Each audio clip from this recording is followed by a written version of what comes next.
What's up, y'all? You're listening to the Brazos Sports Prepscast. I'm Alex Miller, joined always by Andrew Tenio and Jake Weiss. Fellas, big week in the Brazos Valley, particularly if you're a school in Bryan. We got three really big matchups on that side of town this week, and let's just jump right to it. Yeah.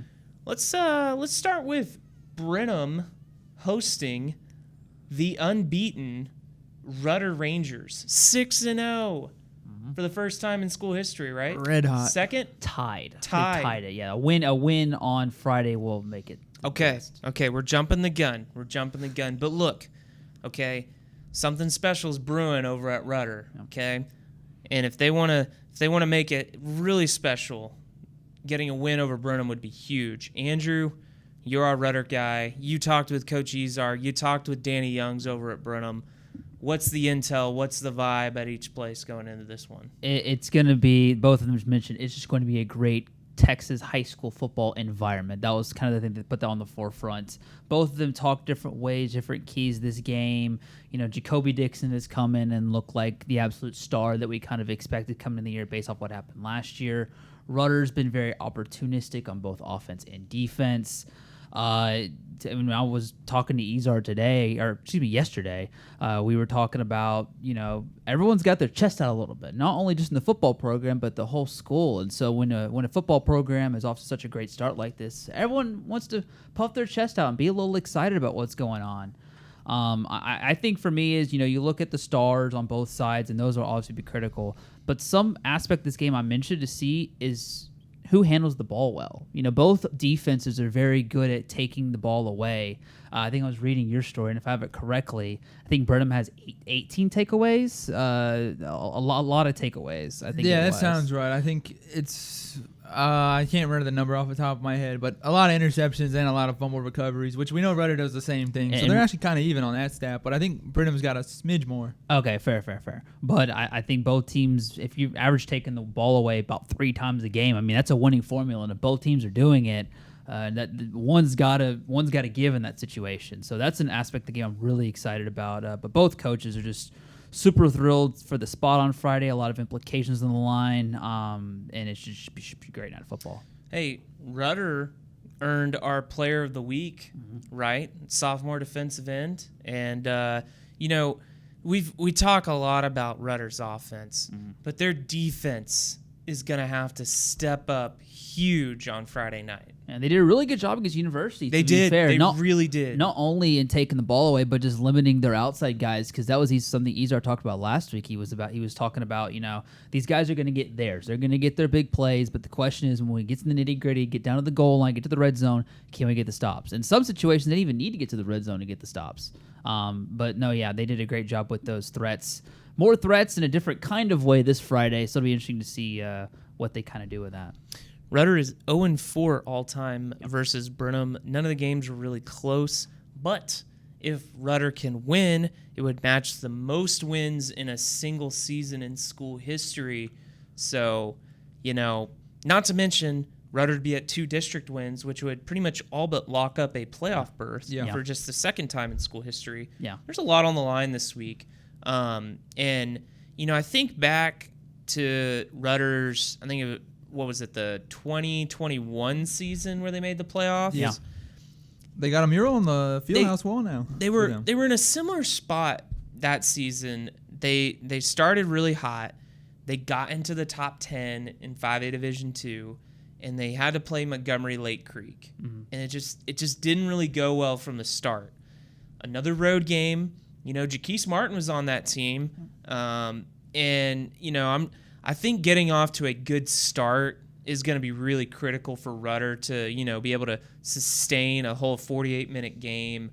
But, look, this could go either way, guys. This is going to be a dogfight down in Brenham. There's a little foreshadowing. You mentioned the 2021 year. What Rudder had to do to make the playoffs was beat Huntsville, something they've never done before. And this is a situation in Brenham. They've never beat Brenham before. But now you can, with that win, you can add another first in the program. That'd be the first 7-0 start. So. Well, Andrew will be there on Friday night down at Cubs Stadium. Be sure to go by Bluebell beforehand, guy. Oh, we got to. Go to Dairy Bar, too, for dinner. I like that place. It's a great little fast food place. Give it a shot. Jake would like it. because That it's quick and sounds easy. good. Yeah, I was gonna say It's quick and easy. Well, Make me Jake, hungry. you'll be back here in Bryan covering the Vikings against Colleen Shoemaker. Jake, what's kind of the feeling over there at Bryan this week? Yeah, so just taking it, another district game. That's kind of their vibe. Just they're not worried after last week. The game against Harker Heights didn't go the way they wanted. 56-20, they lost. But I talked to coach afterwards too, and this is kind of the vibe they've taken into this week. Hey, it's just one district game. Kind of tip your cap to Harker Heights. Let's move on. We still got a lot of ball left, and I think that's the right approach for Bryan. For me personally, this isn't the vibe of the team, but just me. And I'm not trying to get, overreaction Wednesday or anything like that, but I kind of think this is somewhat of a must-win game for Bryan. It sounds weird to say that because they're just 1-1 in district. You still got, let's see, this is week 8, so you still got, 3 games? 4 games? Yeah, 4. 4 games left. So, a lot of time left. But I think for Bryan, this is one that you've really got to win because right now you're one of 3 teams that's 1-1 in the district.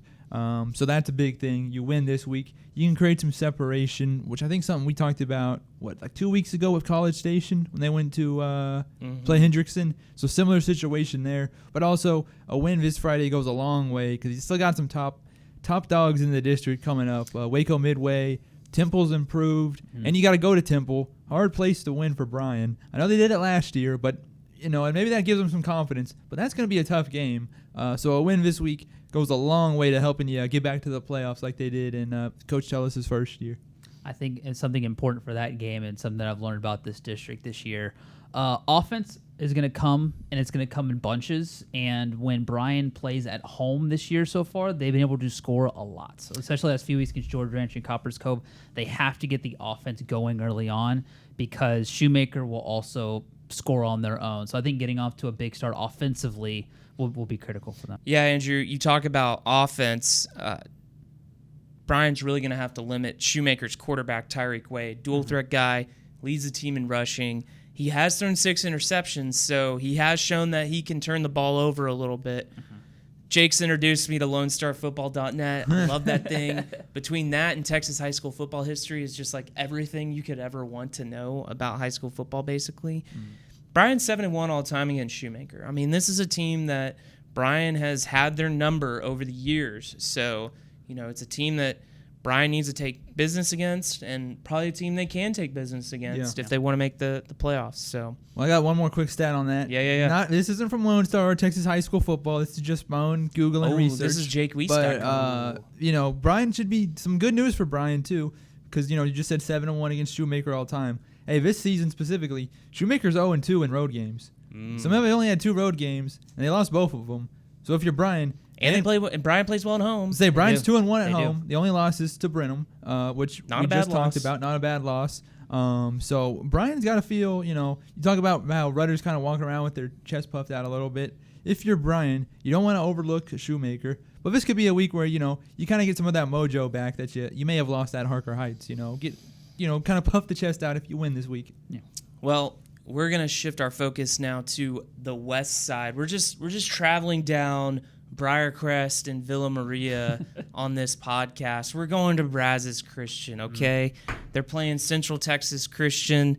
This is a game that the Central Texas Christian has just been a thorn in Brazos Christian's side over the last few years.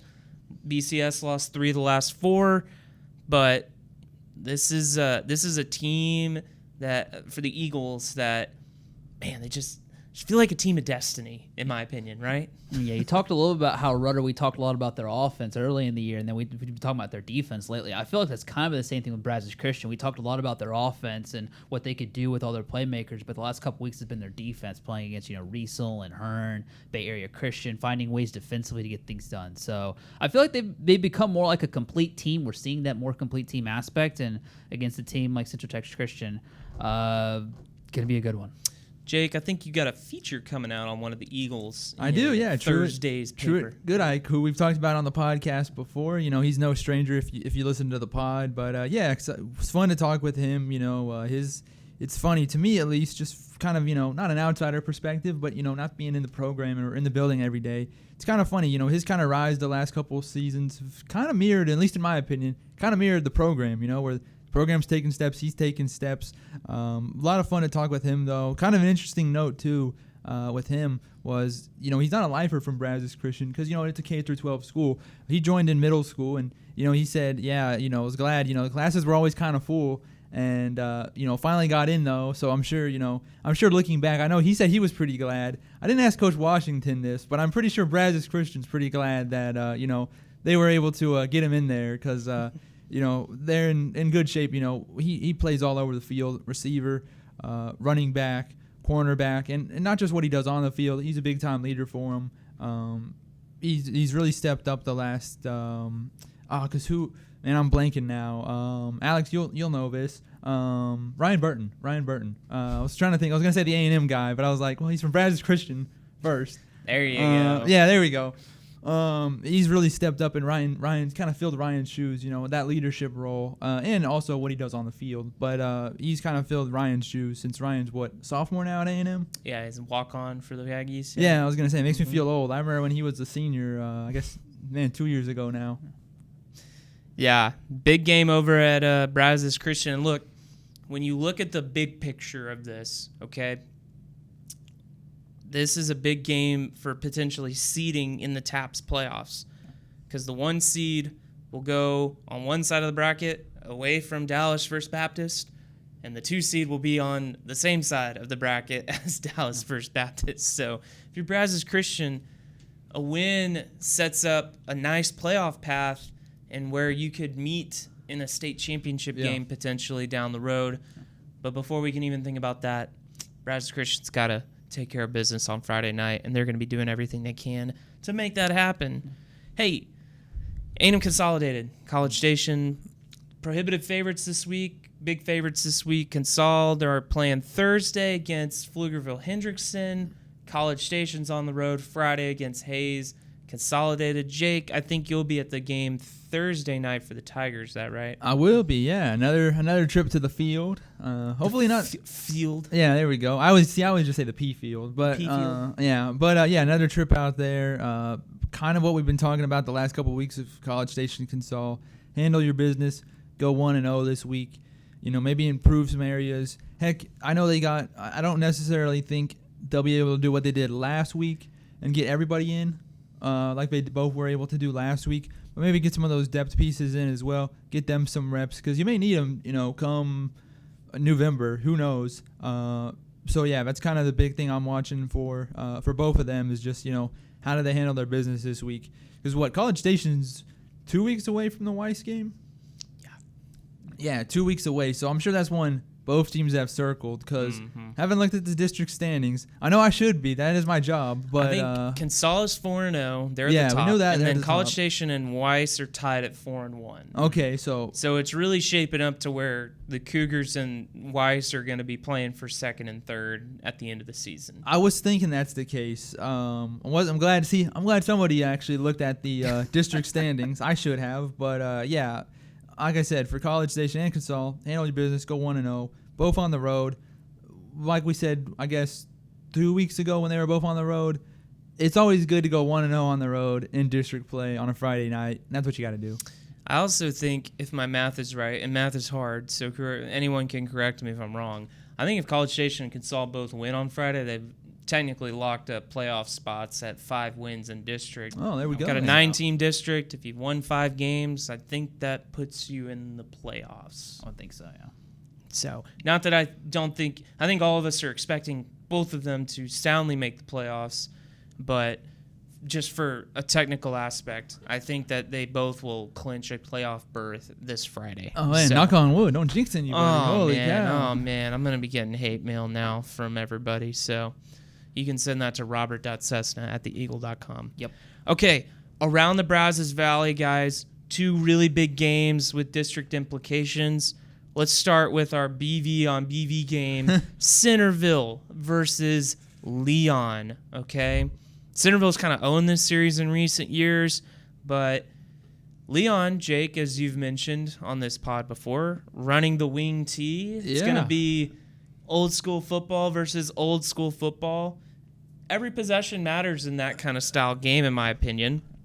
For me, can Leon sustain drives and win some field position battles throughout the game and what can be a kind of a slugfest. Hey, you're not the only one that feels that way, that it's going to come down to, every position, every play, because Leon head coach Derek Thomas thinks the exact same thing. I talked to him earlier this week. Yeah, I know. It's like you either read my column or you just know ball. I actually didn't read your column. I guess you just know ball then. I guess maybe. I don't know about that. But no, yeah. Ball knower. Same thing like you just talked about. He said, it's funny. With some of these matchups, we kind of talk about, how's, Brenham's running. How's Jacoby Dixon going to match up against Rutgers defense? In this matchup, it's good old smash mouth. It's, hey, how's Leon's offensive line / defensive line, because both teams have their guys play both ways. How's Leon's offensive line, defensive line going to match up against Centerville's offensive line, defensive line? For both of those teams, that's going to be the big key this week. Like you talked about, Centerville has owned this matchup recently. Actually went back and looked. So Leon and Centerville have been in the same district. I didn't go back all the way, but they've basically been in the same district since 2020. And Centerville hasn't lost a game in district since 2020. Yeah, since Leon. And Leon beat the brakes off of them that year. So, a long time coming point is for Centerville. They've been the top dogs. Did you really? I did. Okay. Man, we should have you talking about this segment then. No. Go. Then. But no, yeah, that's going to be the big thing. Line of scrimmage. Centerville's the top dog. Leon, for them, I hate to use the word surprise. I really do. But I think we can all kind of maybe agree here that it's a little bit of a surprise to see them here. I think we knew they'd be good, but going from a spread offense to a wing tee and just immediately being 5-1, that's pretty impressive in my opinion. I don't know about you guys, but I think that's a pretty big step. And even if they don't come away with a win, they still have the whole season in front of them. But it should be a great matchup. I know Corrigan Camden, who plays Hearn this week. Corrigan Camden's in that same district, obviously, so is Hearn. They're the only other 1-0 team in this district, so still a lot of ball left. But I kind of feel like the winner of this one, I think it's fair to say, is kind of in the driver's seat. 100%. For the district title, even though Corrigan Camden, they both got to play later down the road. Yeah, that's also a big game for Hearn. As a side note, I didn't have Hearn listed on my notes here, but Hearn's still looking for its first win. Yeah, they are. And I think I actually picked the Eagles to win this week. This is a game I think they could win, guys. I think it's a game where I've got to see Hearn consistently put drives together on offense. That's I fair. think that'll be the biggest key for me looking at that game. Well, another big game in the Brazos Valley, Somerville versus Granger. Okay, we talk about, I think a trend that we've talked about on this podcast is teams kind of owning a series over the course of time. Granger has owned Somerville's number. The Yawas are 0-13 all time. Look, Granger's they're a great program. Somerville's a team on the rise. We talk about a team like Leon being a surprise. Somerville, in the same way, has been a very pleasant surprise in the Brazos Valley this year. To beat Granger, they're going to need another big night from that offense and from Keith Crawford. That seemed to be the key to victory last week against Burton. Yeah. And that defense is going to have to buckle down a little more.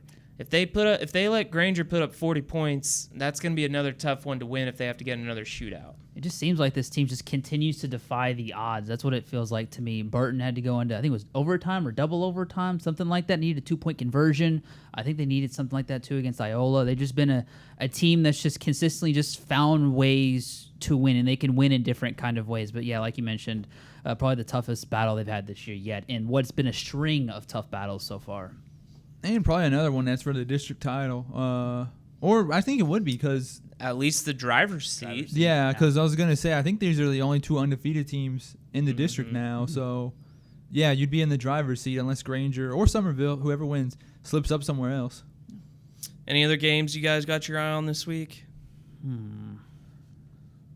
I think Shiro Woodville is kind of interesting. Shiro has been a team that's kind of flown on the radar the past couple of weeks. I know they've dropped their game to Newton, but this one is really one where I feel like both teams kind of match up to each other pretty well.